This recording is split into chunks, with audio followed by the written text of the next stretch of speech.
Seja bem-vindo à Rede Super de TV para mais um culto da Lagoinha Jundiaí, último dia do nosso estudo do Apocalipse em nome de Jesus. Amém? Quem está animado aqui? Então eu quero que você venha comigo, presta atenção que eu estou animado hoje, hein? Eu estou muito animado. Nós estamos estudando o Apocalipse a partir da visão histórico-espiritual. Dentro da visão histórico-espiritual nós temos três interpretações ou maneiras de interpretar o pós-milenismo, o pré-milenismo e o amilenismo. A palavra revelação significa, a palavra apocalipse significa revelação. Revelação de Jesus por intermédio do anjo a João para a igreja. Então a revelação vem de Deus por intermédio dos anjos para João, né? Recebida por João para com destino à igreja. Então, o Apocalipse é a revelação das coisas que estariam por acontecer, ou que estão acontecendo. É importante destacar algumas coisas para a gente entrar no estudo. Primeiro, nós entendemos o Apocalipse, ou estudamos o Apocalipse a partir da visão amilenista. A visão amilenista é a visão mais histórica, né? É uma visão espiritual mais histórica, ela tem mais concisão, né, bíblica, e eu, como teólogo, estou expondo dessa maneira. Não falo em nome da Lagoinha, mas falo em nome daqui de Lagoinha Jundiaí, como pastor aqui responsável por aqui. A visão amilenista, ela entende que o livro não é cronológico. Então eu não posso estudar o Apocalipse como cronologia. Primeiro acontece isso, depois aquilo, e etc, etc. Outra coisa que eu não posso ver o Apocalipse, não posso estudar o Apocalipse a partir de um entendimento literal, ou seja, não é um livro literal.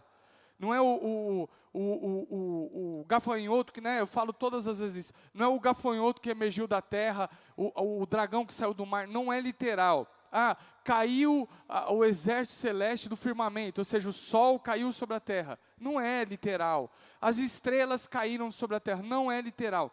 É um livro de interpretação e que nós entendemos ou temos a interpretação, grande parte da interpretação está no próprio livro de Apocalipse.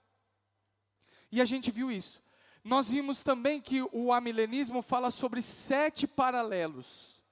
E esses paralelos são progressivos. O que significa isso? É a mesma história vista por várias óticas de maneira progressiva.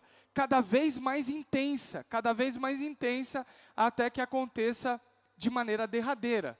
Ou seja, nós vamos ver, por exemplo, a grande prostituta, e hoje é um dia tão maravilhoso, porque aconteceu algo, um fato, e eu estou louquinho para ministrar sobre isso, porque no capítulo 22 ele vai abordar essa questão. A grande prostituta é um sistema religioso, não é um sistema religioso, é o sistema religioso que nos leva distanciados, ou que nos distancia da verdade da palavra de Deus. O anticristo é um espírito de condução do mundo através do sistema político. Vai levantar um anticristo? Vai, mas esse espírito do anticristo, ele já permeia toda a história da humanidade através do sistema político. Esse sistema político amparado pela grande Babilônia, a grande prostituta, ou seja, o sistema religioso, vai conduzir a humanidade para cada vez mais distante da palavra de Deus, até formar uma cultura distanciada do Evangelho. Isso nós vimos em todo o período histórico. Vimos também que as 7 igrejas são 7 características que existem no mundo hoje dentro da igreja. Então não são 7 períodos históricos da igreja. São 7 características, 7 igrejas, são 7 características que estão permeadas na igreja em toda a história. Ou seja, uma igreja pode ter 7 características? Pode. Uma igreja tem uma característica? Pode. Então todas as igrejas são ministradas acerca daquilo que viria. E o que está acontecendo e onde João está? João está na ilha de Patmos como um preso. Ele está lá no Alcatraz daquela época preso e está recebendo a revelação de Jesus. E a partir dessa revelação ele anuncia, ele junto com o escriba lá escreve essa história para que nós compreendamos. Então é muito importante isso, entender que a revelação já aconteceu. Se você pegar a época, o contexto de João, ele está vivendo ali a grande tribulação. Ele está passando pela grande tribulação. Ele é um preso religioso, político. Ele está lá na ilha de Patmos. O imperador Domiciano está imprimindo uma perseguição brutal até aquele instante, a maior perseguição da história da humanidade até aquele momento. Hoje, nós vivemos a maior perseguição contra a igreja da história da humanidade é hoje. Não foi aquela época, está acontecendo agora. Agora. Cristãos mortos, degolados, explodidos, queimados, afogados, de todas as maneiras. Hoje está acontecendo a maior perseguição. Então é progressivo, até que vem a derradeira, que vai ser terrível. E a palavra de Deus diz que se não foram abreviados aqueles dias, nem mesmo os eleitos suportariam. Então é progressivo, cada vez mais intenso até que chega o derradeiro. E nesse contexto nós vimos também que dois princípios básicos são o conteúdo do Apocalipse. Se a gente for resumir o conteúdo da palavra da carta do Apocalipse, são dois. Quais são? Fala comigo. Jesus vai voltar e a igreja vai vencer.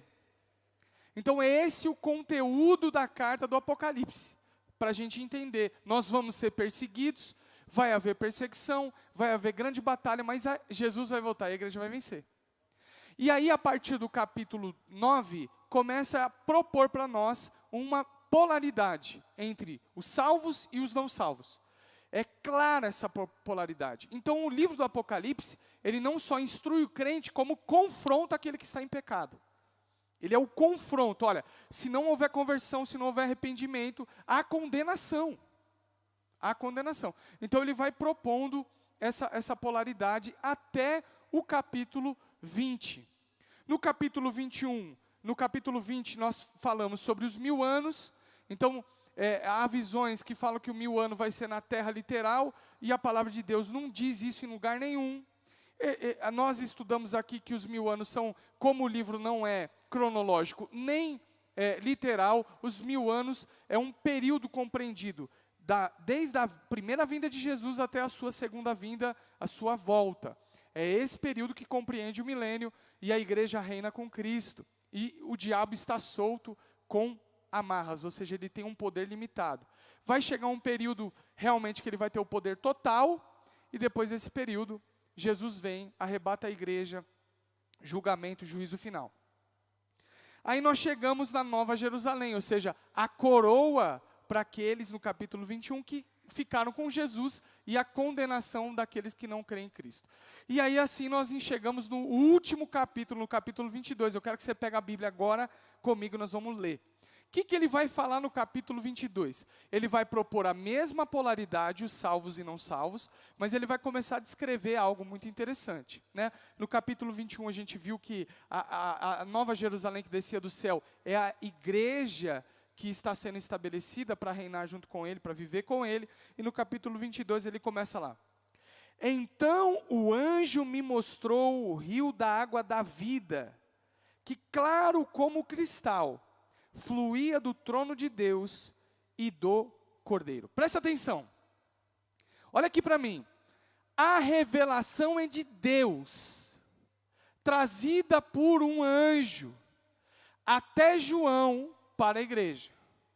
Então, não é o anjo que traz a revelação, mas a revelação é de Deus. Ou seja, não é do anjo a revelação é de Deus trazida pelo anjo. Corrigindo, né? Então, a palavra vem de Deus, essa palavra é segura. No capítulo 21 nós lemos isso, essa palavra é digna de confiança, ou seja, o que Deus falou vai cumprir, vai acontecer. E por que ele mostra o rio da água da vida, que claro como cristal fluía do trono de Deus? Primeiro, a figura do trono. Em nenhum livro da Bíblia fala tanto de trono como no Apocalipse. Porque é o governo de Deus, é o governo de Cristo. E esse governo vem dele.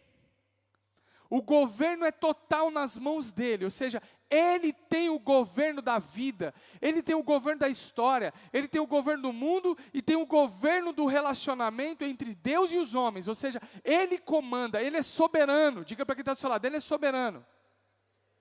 E por que que ele vê a água da vida que escorre como um cristal? Agora esse governo, esse relacionamento, essa interação, não tem mais sujeira, não tem mais como ter sujeira na comunicação, sujeira no relacionamento, não tem mais a falta de conhecimento, de interpretação. O apóstolo Paulo fala sobre isso em 1 Coríntios capítulo 13, quando ele fala assim, olha, agora vemos como em partes, né? Mas um dia veremos face a face, ou seja, nós, na nossa mente limitada, ainda não temos condição total de compreendê-lo, de entender todas as coisas, mas nesse momento da restauração da igreja, agora a vida vem como um rio, como um cristal, é cristalino, é puro, é simples, esse governo é direto, Ele é o nosso Deus, falamos de face a face com Ele, é mais ou menos a figura da restauração do Éden. Né? Quando o Éden, Deus conversava com o homem face a face na viração do dia, e o pecado trouxe ruptura com isso, agora tem uma restauração a partir do momento dessa vinda de Jesus, e agora esse governo ele é cristalino, ele é perfeitamente compreensível, não tem mais sujeira, ruído, não tem mais falta de compreensão, agora é direto. Quem está comigo, diga amém. É isso que João está falando acerca da revelação. E ele diz, no meio da rua principal da cidade, de cada lado do rio estava a árvore da vida. Diga comigo, árvore da vida. Preste atenção, no centro da cidade o trono, ou seja, ele é o centro dessa interação, dessa nova vida. E desse trono flui uma água viva e cristalina, ou seja, há um relacionamento cristalino, direto, puro. É uma rua principal, ou seja, o centro da vida agora é o meu relacionamento com Deus. Se hoje o pecado traz divisão no relacionamento, tem pessoas que se relacionam com Deus por interesse, tem pessoas que se relacionam com Deus para obter alguma coisa, para oferir lucro, para alguma coisa, para o próprio bem. Agora esse relacionamento é direto, ele é principal, cristalino, eu estou na rua principal, ou seja, o meu relacionamento com Deus é a principal motivação da minha vida, da minha existência. Quem está comigo aqui, diga amém. E de cada lado dessa rua, agora não mais uma árvore da vida cercada que não podia se alimentar, agora árvores da vida agora disponíveis para alimentar o povo, ou seja, a vida de Deus agora é o alimento do povo, é a restauração, é a saciedade do povo, é um nível de estar saciado. Eu estou na presença de Deus, eu estou saciado, eu estou feliz, eu estou pleno, eu estou cheio do Espírito Santo, ou seja, essa árvore agora alimenta o povo, não tem mais aonde não pode ir, não tem mais aonde não pode tocar, agora a vida é total e plena, uma restauração plena. Você está comigo sim ou não? E ele diz, de cada lado do rio estava a árvore da vida, que frutifica 12 vezes por ano, uma por mês. As folhas da árvore servem para a cura das nações. Ou seja, preste atenção, o relacionamento principal na rua principal, a árvore da vida que alimenta o povo, margeando essa rua principal, ou seja, alimento fácil, o nosso Deus sendo o alimento para a saciedade, e não só isso, Ele também é a cura, é a cura para as nações. Se o pecado me trouxe agora distanciamento e enfermidades, agora Ele não é só minha saciedade, como também Ele é minha cura, Ele é tudo, tudo que eu preciso está nele. O Apocalipse 21 diz que não haverá mais choro, não haverá mais enfermidade, não haverá mais ansiedade, nada, está tudo zerado, agora eu estou com Deus e eu vivo com Deus. Quem está comigo aqui, diga amém. Glória a Deus. Já não haverá maldição nenhuma. O trono de Deus e do Cordeiro estará na cidade e os seus servos os servirão. Ou seja, agora nós servimos a Deus, como eu tenho falado, de maneira pura e Ele está governando completamente. 5. Não haverá mais noite. Eles não precisarão de luz de candeia, nem da luz do sol, pois o Senhor Deus os iluminará e eles reinarão para todo sempre. Preste atenção. Deus está falando, através dessa revelação, da total dependência dEle. Ele é o soberano, Ele é o nosso governo, Ele é o nosso governador, Ele é aquele que está conosco, Ele é aquele que me alimenta, Ele é aquele que me cura, e agora eu não preciso mais de uma noite de sono. Não tem mais noite, ou seja, não há mais cansaço, não há mais fadiga, não há mais agora depressão, não há mais agora aquele sentimento de falência. Quantos estão cansados, e cansaço não físico, mas cansaço e esgotamento emocional, cansaço e esgotamento a ponto de a pessoa querer ficar no quarto trancado, dormindo dias e dias. Quem está comigo aqui, diga amém. Agora Deus está falando o seguinte: eu sou a fonte de todas as coisas, inclusive do seu descanso. Não precisa mais de noite, não tem mais cansaço. Mais do que isso, não precisa mais do sol. Se do suor do rosto você se alimentaria a partir do pecado, agora no sol, eu não tenho mais necessidade de um dia para trabalhar. Agora eu estou diante dEle, louvando a Ele, servindo a Ele, dia e noite, adorando Ele dia e de noite, cantando glória a Deus, cantando hosana e celebrando ao Senhor todos os dias. Eu não preciso mais me cansar atrás do recurso, Ele é o próprio recurso. Quem está entendendo, diga amém. Consegue entender que na criação, Deus estabeleceu noite e dia, e nessa porção de noite e dia, Ele estabeleceu a noite para descansar e o dia para trabalhar, e aqui Ele está restaurando isso, dizendo o seguinte: não tem mais necessidade de noite para descansar, eu sou o seu descanso, não tem mais necessidade de dia para trabalhar, eu sou o seu sustento. Ele é a nossa saciedade, Ele é a nossa cura, Ele é o nosso descanso e refrigério, Ele é o nosso sustento, dia e noite celebrando ao Senhor. Está comigo sim ou não? E aí ele diz no versículo 4, não, eu já falei do 4, né? Onde que eu estou aqui? 6, né? Ah não, ainda no 5. E eles reinarão para todo sempre, ou seja, agora nós estamos servindo a Deus e reinando com Ele. Ele está falando o seguinte: nós vamos servir dia e noite, e nós vamos reinar dia e noite. Nós estamos reinando com Ele, servindo ao Senhor, reinando com Ele. Quem está comigo aí, diga amém. O anjo me disse: essas palavras são dignas de confiança e verdadeiras. Novamente a afirmação do capítulo 21. Pode crer que quem está falando não é homem para que minta, e nem filho do homem para que se arrependa. Essa palavra é digna de confiança, ou seja, a maior esperança da face da terra, a maior esperança do homem é Jesus e estar com Ele no porvir. Essa deve ser a maior esperança. Não deposite a sua experiência naquilo que você consegue, naquilo que você alcança, tudo isso é perecível. Não deposite a sua confiança em nada que parece inabalável. Todas as coisas que hoje são inabaláveis serão abaladas no dia do Senhor. Então a maior esperança do crente é estar com Ele, é viver com Ele, é chegar nesse momento de gozo, de celebração. Então, meu irmão, não tem medo de morte, não tem medo de aflição, não tem medo de nada. Nós estaremos com Ele, porque nesse grande dia ninguém poderá nos parar. Eu podia ficar falando horas sobre isso aqui, meu irmão, que essa é a maior esperança da minha vida. Posso te contar um testemunho pessoal? Eu vou te contar um testemunho pessoal. A minha conversão, tem vários tipos de conversão, né? Tem gente que se converte no reteté, tem gente que se converte em uma revelação, tem gente que se converte numa oração, tem gente que se converte com um cântico, uma pregação e tal. A minha conversão, meu irmão, foi assim, ó. Eu fiquei 21 anos dentro da igreja, ouvindo, e sabe o que eu fazia? Eu fazia assim, ó. Eu vinha, eu tocava no louvor, né? Tocava bateria. Tocava bateria, acabava o louvor, descia, sentava no último banco. Não tinha celular para você ficar no YouTube, no Instagram, mas tinha amigo que sentava do lado e ficava conversando o culto inteiro.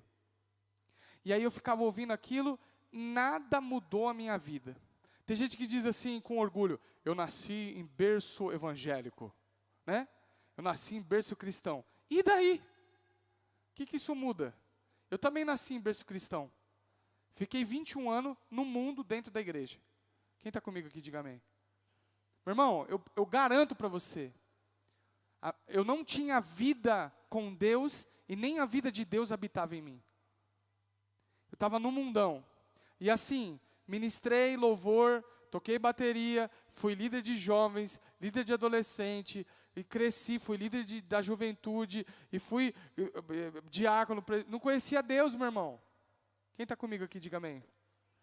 A minha conversão foi um dia que eu voltei de uma situação muito desgastante que eu tinha vivido e ouvi um evangelho simples. Eu entrei numa igrejinha, era um corredorzinho, eu sentei e ouvi um menino pregar, um jovem, ele pregou e naquele momento as cortinas dos meus olhos caíram. E todo aquele conteúdo que eu ouvi durante 20, 21 anos fez sentido. Tudo que eu vivi até ali, nada tinha feito sentido. Naquele instante, o Espírito de Deus me revelou que a maior preciosidade que eu podia receber era a salvação de Deus. Ele me livrou da morte, Ele me livrou de quem eu era, Ele livrou a minha vida da condenação eterna. Eu entendi que Cristo morreu para me salvar e eu agarrei nessa esperança e vivo sob ela até hoje. Posso enfrentar o que for, meu irmão, a maior esperança da minha vida não é estrutura, não é recurso, não é nada. A maior esperança da minha vida é um dia eu estar com Ele. É por isso que eu existo, é por isso que eu vivo, é por isso que eu sobrevivo, é por isso que nós fazemos isso. Quem está aqui comigo, diga amém. Fala para quem está do seu lado, olha no olho dele, diz para ele assim, ó. A maior motivação do seu coração deve ser aquilo que Jesus fez por você. Não aquilo que Ele pode fazer por você. Quem está comigo, diga amém. A maior motivação é aquilo que Ele já fez por nós, morreu na cruz do Calvário. Não é aquilo que Ele pode fazer, restauração, cura, libertação, não, isso tudo Ele pode. Mas se Ele não fizer, a obra já foi feita, a cruz me salvou. Quem está comigo aí, diga amém. Então, registre essa palavra digna de confiança. O Senhor, o Deus dos Espíritos dos profetas, enviou o seu anjo para mostrar aos seus servos as coisas que em breve hão de acontecer. Eis que venho em breve. Feliz é aquele que guarda as palavras da profecia desse livro. Meu irmão, esse livro que ele está se referindo, ele está falando do Apocalipse em especial, mas vale para todo o conjunto, para toda a Bíblia, para toda a Bíblia. Essa palavra, esse livro aqui é a palavra de Deus. Feliz é aquele que guarda a palavra de Deus. Meu irmão, isso aqui não contém a palavra de Deus. Isso aqui não é um livro bonitinho. Isso é a palavra de Deus. Ela é santa, verdadeira, fiel, infalível. Ah, mas um homem escreveu. Você acha que o Deus Todo-Poderoso ia permitir que um homem alterasse a sua vontade? Ele usou os homens, é divinamente inspirada, é a revelação da palavra de Deus. Meu irmão, essa palavra é imutável. A palavra é irreformável. A palavra é inadaptável. A palavra, ela não é mutável, ela é imutável, ela não pode ser transformada. Eu quero pegar um pouquinho hoje, porque ontem houve umas declarações aí dizendo o seguinte: nós precisamos atualizar a palavra de Deus. Que heresia é essa, meu irmão? Atualizar o quê? Quem precisa atualizar sou eu. Durante toda a história da humanidade atentaram contra a palavra de Deus. Preste atenção que nós estamos aprendendo no livro de Apocalipse. A perseguição é histórica. Ela começa no campo das ideias, vai para os símbolos religiosos, até acontecer a perseguição contra a vida humana. Nós já tivemos o início, lá atrás, a década passada, da perseguição no campo das ideias. As ideias cristãs já estão sendo tentativa de refutar. Meu irmão, o maior livro, a maior probabilidade de refutação que existiu, a maior quantidade de tentativas de refutação que existiu, é contra a Bíblia. Nunca a Bíblia foi refutada. Ela não precisa de reforma, ela não precisa de adaptação. Quem precisa mudar para a palavra de Deus sou eu. É ela que me muda, não é a Bíblia que tem que mudar para caber em mim. Quem está comigo aqui, diga amém. Quando você ouvir uma relativização da Bíblia, corre que é o próprio diabo falando com você. Eu estou falando aqui em rede nacional, meu irmão. Amém? e nós vamos para a cabeça em nome de Jesus. Se Deus me colocou aqui e me deu essa oportunidade, nós vamos falar. Se alguém falar para você assim, ó, a palavra de não é tudo isso. Veja bem, não, tem conteúdos aqui que não são bem assim. São conteúdos, principalmente a problematização do pecado. Hoje há uma problematização acerca do pecado. O pecado virou um problema. Pecado não é problema, pecado é morte. Pecado é morte. Não, eu tenho um probleminha. Não, você não tem um problema, você está morrendo, filho. Quem está comigo aqui, diga amém. Tem gente que chega aqui para falar comigo e fala assim, pastor, eu tenho um problema do vício. Não, você não tem um problema do vício, você tem a morte do vício. Quem está comigo aqui, diga amém. Tem pecados descritos aqui, tem atividades de pecado que são morte eterna. Não, vamos, a Bíblia é muito antiga. Isso era da cultura passada. Então a gente precisa mudar ela para absorver para a cultura de hoje. Corre, que é cilada, Bino. Quem está comigo aqui, diga amém. É o demônio falando com você. Então, nós não podemos mudar as palavras do livro desse livro. É interpretativo. Não, pecado não é interpretativo. É sim, sim, não, não. Deus apresenta essa polaridade no livro do Apocalipse. Ou é, ou não é. Não tem meio termo, não tem meia grávida. Eu estou mais ou menos grávida. Quem está comigo aqui, diga amém. Eu estou mais ou menos salvo. Né? A história do batismo. Você quer batizar? Eu ainda não estou preparado. Eu creio em Jesus, mas ainda não estou preparado. Então você não tá no caminho, meu irmão. Você tá vacilando. Quem está comigo aqui, diga amém. Olhe para quem está do seu lado e fala o seguinte, não pode ser sem vergonha, hein? Amém? Eu estou falando isso com autoridade, meu irmão. Autoridade de quem viveu isso. Eu vivi isso. Eu sei o que é isso. Sabe o que acontecia? Vamos batizar? Não, então, pastor, olha, veja bem, eu ainda não estou. Entendeu? Vamos para a oração? Vai ter oração agora, oração de libertação. Olha, eu estou um pouco cansado, essa noite eu não vou para a oração de libertação. Está com medo de cair. Está comigo sim ou não? Não, eu não gosto de gritaria, né? Então eu prefiro orar no meu quarto. Tudo bem, você pode orar no seu quarto, trancar a porta. Mas se tem uma oração, vai, meu irmão. Eu não vou não, eu tô com, tem medo, está com medo de cair. Quem está comigo, diga amém. Quem está entendendo aqui, diga amém. Eu, João, versículo 8, sou aquele que ouviu e viu estas coisas. Tendo-as ouvido e visto, caí aos pés do anjo que me mostrou tudo aquilo para adorá-lo. Olha só, João recebeu a revelação do anjo, a revelação de Deus por intermédio do anjo, ele foi adorar o anjo. Anjo, muito obrigado. E o que aconteceu? Mas ele me disse, não faça isso.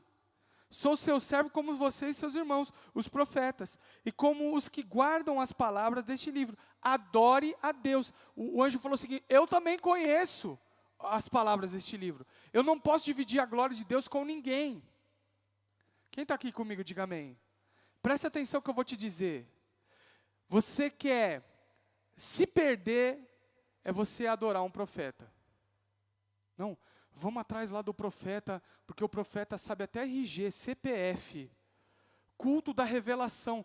Meu irmão, ele traz até a placa do carro, ele sabe o número do RG. Glória a Deus se Deus está usando ele. Mas a atitude dele deve ser, levanta aí que eu sou igual a você. Eu como pastor dessa igreja, né, eu tenho que promover a adoração a Deus. Se eu trair a responsabilidade e a admiração para mim e as coisas para mim, meu irmão, eu estou enrolado. Quem está comigo aqui, diga amém. Às vezes o pessoal fala que eu sou meio brutão, né? Quando eu falo assim, eu não gosto que comemora o meu aniversário. Não é que eu não gosto de receber carinho, mas na minha cabeça eu penso o seguinte, tá bom, vão cantar aniversário para mim. Aí subiu, né, Glória, parabéns, eu fico morrendo de vergonha. Não é só pela vergonha, é porque que não canta parabéns para ninguém, por que vai cantar só para mim? Quem está comigo aqui, diga amém. Então, dividir a glória de Deus é muito pesado, meu irmão. E o anjo está falando, opa, levanta aí, porque eu não vou dividir não. Continua. Agora, se você quiser me dar parabéns no secreto, pode vir que eu gosto. 10. Então me disse, não Cele as palavras da profecia deste livro, pois o tempo está próximo. O que é não selar? Né? Não selar é o seguinte, não fecha, anuncia, fala, vai. E hoje nós vivemos ao contrário. Não podemos pregar o Apocalipse, é muito confuso, dá muito problema, é perigoso. Olha, cuidado para estudar o Apocalipse, viu? Porque se você estudar o Apocalipse, pode dar um nó. É tudo enrolação, meu irmão. Não cele as palavras desse livro. Estuda. Mais do que isso, não deixa fechado com você. Anuncie a palavra do Senhor. É isso que ele está falando. Continue o injusto a praticar a injustiça. Continue o mundo na imundícia. Continue o justo a praticar justiça e continue o santo a santificar-se. O que ele está dizendo? Você vai pregar o evangelho e quem é injusto vai continuar injusto. Agora, quem receber e for santo, vai ser santificado, vai continuar em santificação. Não mude a sua postura por causa de aceitação. Tem gente que muda a palavra para ser aceito. Não faça isso. Pregue o evangelho a tempo e fora de tempo e aquilo que ele anuncie. Nós não estamos aqui para juntar pessoas com outro fim a não ser ouvir a palavra do Senhor. Ele diz, 12, eis que vem em breve, a minha recompensa está comigo, e eu retribuirei a cada um de acordo com o que fez. Quem vai retribuir de acordo com o que fez, ou seja, céu e inferno? Eu sou o alfa e o ômega, o primeiro e o último, o princípio e o fim. Por que ele se apresenta como o alfa e o ômega? Aquele que está presente em todo o tempo, em toda a história, que me conhece antes da fundação do mundo. Que sabe as minhas debilidades, que sabe as minhas necessidades, que sabe e conhece o que eu preciso. Ele conhece tudo, então eu preciso descansar num Deus Todo-Poderoso que conhece todas as coisas. Por isso que ele chama de felizes no 14. Felizes os que lavam as suas vestes, e assim têm direito à árvore da vida, e podem entrar na cidade pelas portas. O que é lavar as vestes? É passar pelo sangue de Cristo. Tem o lavar dos seus pecados, e esses são aceitos na Jerusalém Celestial e fazem parte da família. Fora, preste atenção, polaridade. A Nova Jerusalém, a forma de relacionamento com Deus agora no capítulo 22, nós vimos até aqui, e ele fala, quem vai se relacionar assim com Deus e os que vão ficar de fora.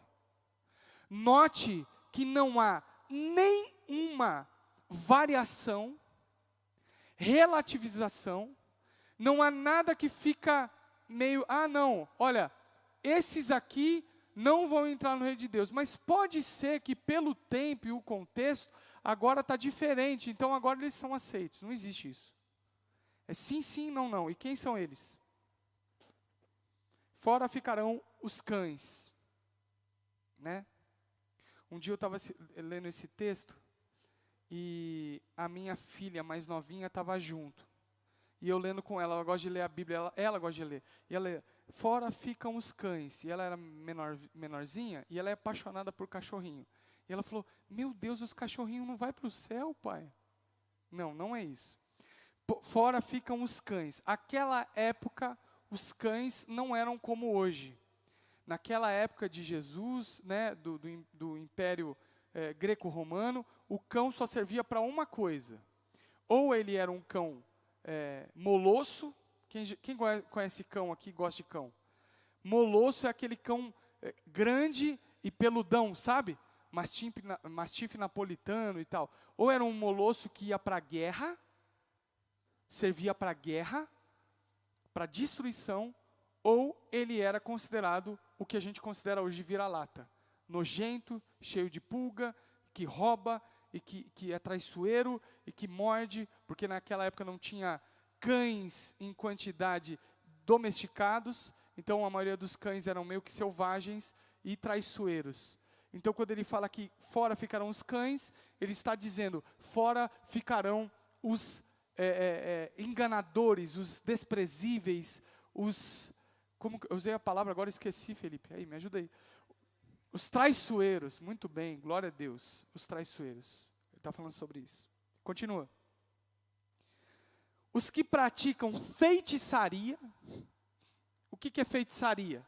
Feiticeiro é aquele que tenta mudar a soberania de Deus. Então Deus tem uma vontade, e essa vontade é a soberana, ou é a permissão de Deus, então eu vou fazer uma bruxaria, uma feitiçaria para que os planos de Deus não aconteçam, e sim os planos de Satanás.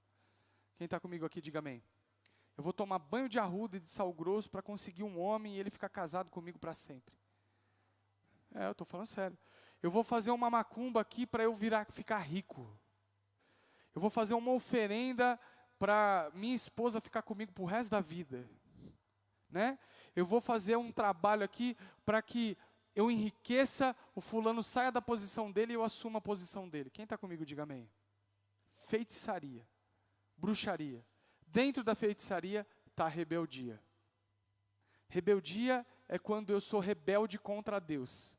Deus estabeleceu algo e eu não aceito. Sou rebelde. Quem está comigo, diga amém. Não vai para o céu. Aqui está dizendo assim, possivelmente não vai. Possivelmente ficarão de fora. É isso que está escrito? Está dizendo assim, contemporaneamente ficarão de fora? Não, não vão. Os que cometem imoralidades sexuais. A imoralidade sexual, por que a imoralidade sexual é tão recriminada na Bíblia?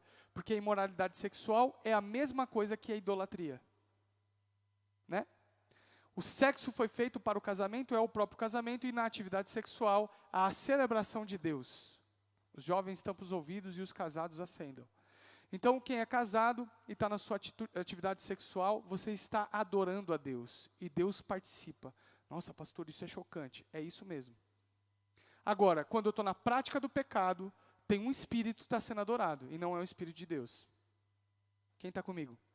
Por isso que a imoralidade sexual, ela é considerada uma idolatria. É a idolatria do corpo, é a idolatria que você invoca um espírito para participar daquele ato pecaminoso. Está comigo sim ou não? No encontro de casais aqui nós falamos sobre isso. Continua. Os assassinos, os idólatras, e aqui essa idolatria é a idolatria espiritual, e todos os que amam e praticam a mentira. Quem vive na mentira não vai para o céu. Idólatra não vai para o céu. E todos que amam, os assassinos vão. Então assim, tem uma classificação, tem uma polaridade. Meu irmão, olhe para mim. As coisas de Deus são sérias. Às vezes a gente brinca aqui para suavizar, mas as coisas de Deus são sérias. É sim, sim, não, não. Ou eu sou um servo de Deus, ou eu não sou um servo de Deus. Não tem meio servo de Deus. Estou mais ou menos. 16. Eu, Jesus, enviei o meu anjo para dar a vocês esse testemunho concernente às igrejas. Eu sou a raiz e o descendente de Davi, e o resplandecente e a resplandecente estrela da manhã. Eu travei aqui. Eu sou a raiz, ou seja, tenho profundidade, o descendente de Davi e a resplandecente estrela da manhã. O Espírito e a noiva dizem vem. Aqui está falando sobre ser uníssono. O Espírito de Deus fala para a noiva. Quem é noiva? Diga para quem está falando aí, somos nós. Nós somos a noiva. O Espírito de Deus, consoante ao meu espírito, dizemos, vem Senhor, vem Deus. É uníssono. Não pode ser um crente que tem medo de morrer. Oh Deus, ainda não chegou minha hora ainda, não vem não, espera mais um pouquinho. Quem está comigo, diga amém. Não, Deus, vem, vem. Somos um. É a mesma coisa, falando a mesma língua. E ele continua. E todo aquele que ouvir, diga vem. Quem tiver sede, venha. Quem quiser beber de graça da água da vida, Isaías 53, ele está repetindo o texto de Isaías 53. Vem beber, vem se saciar, vem tomar. O que é difícil no deserto, meu irmão? Hein? O que é difícil no deserto? Água. Comida até tem, você acha um fruto tal, mas água é difícil. Então quando você lê na Bíblia falando sobre água, é porque no contexto daquela época havia uma dificuldade de encontrar saciedade. Pessoas morriam de sede no deserto. Andavam e morriam. E ele está falando, vem, bebe, se sacia. Vem, desfruta. 18. Declara a todos os que ouvem as palavras da profecia deste livro. Preste atenção. Se alguém lhe acrescentar algo, Deus lhe acrescentará as pragas descritas neste livro. Se alguém acrescentar algo, Deus acrescentará. Se alguém tirar alguma palavra deste livro de profecia, Deus tirará dele a sua parte na árvore da vida e na cidade santa, que são descritas neste livro. Deus está falando, não suaviza. Não faz o polimento para a apresentação. Apresenta o evangelho, prega o evangelho. Totalmente na contramão daquilo que nós ouvimos absurdamente ontem e hoje. O evangelho precisa ser mudado. Ele está muito antigo, precisa ser atualizado. A palavra de Deus precisa passar por uma atualização. Isso é para o contexto daquela época. Os pecados, o homossexualismo, não, era pecado daquela época, agora não é mais. Não sei o quê, não, aquela época era pecado, agora não é mais. Não, continua sendo pecado e o evangelho precisa ser ministrado. E quando eu estou de encontro com o evangelho, sem tirar ele, sem acrescentar ele, meu irmão, ele é poder para eu fazer enxergar e mudar a minha vida, transformar a minha história. Não é a Bíblia que precisa ser transformada para caber em mim, é eu que preciso ser transformado por ela. Quando o homem entra em contato com a palavra de Deus, é impossível ele ficar igual. Impossível. Quem está comigo aqui, diga amém. E ele continua. 20. Aquele que dá testemunho dessas coisas diz, sim, venho em breve. Ou seja, Jesus, amém, vem Senhor Jesus. A graça do Senhor Jesus seja com todos vocês. Amém. Glória a Deus. Glória a Deus. Estou muito feliz que nós acabamos aí a carta de Apocalipse. Qual que é a proposta de Deus para mim e para você? Conserto. Qual que é a proposta de Deus para mim e para você que entrou aqui essa noite? Transformação. Jesus está olhando para mim e para você, nos dando a oportunidade de conhecê-lo, conhecer sua palavra, entregar a nossa vida a Jesus e sermos transformados por ela. Você quer viver uma vida plena em Deus? Entregue a sua vida a Jesus. Meu irmão, em nenhum momento aqui eu falei de religião. Em nenhum momento aqui eu falei de igreja. Em nenhum momento aqui eu falei de dinheiro. Em nenhum momento aqui eu falei de qualquer coisa que o mundo gospel e evangélico tem falado. Não, eu estou falando de Jesus e sua palavra. Com muita humildade eu vou falar isso. Nesse altar, todos os pastores que sobem aqui, todos os líderes que sobem aqui, sobem para pregar o evangelho de Deus. E é por isso que Jesus está nos abençoando como igreja. Nós estamos ministrando a palavra, meu irmão. Então, ouça, venha, seja transformado pela palavra de Deus. É ela que muda, eu não mudo ninguém, a igreja não vai mudar ninguém. Ninguém pode ser transformado por nada humano, mas aquilo que flui desse altar pode transformar a sua vida, que é a palavra de Deus. Amém? Para mim, é muito mais fácil. Eu posso manipular você usando a Bíblia para ganhar dinheiro, para enriquecer a igreja, para lotar essa igreja, para fazer o que eu quiser. Quem está comigo aqui, diga amém. Os líderes evangélicos que conhecem a palavra de Deus, podem usar a palavra de Deus para distorcer ela e fazer o que bem entender. Mas glória a Deus que nós estamos ministrando Cristo. E esse morto e ressurreto, e só Ele, apenas Ele, que pode transformar a nossa história.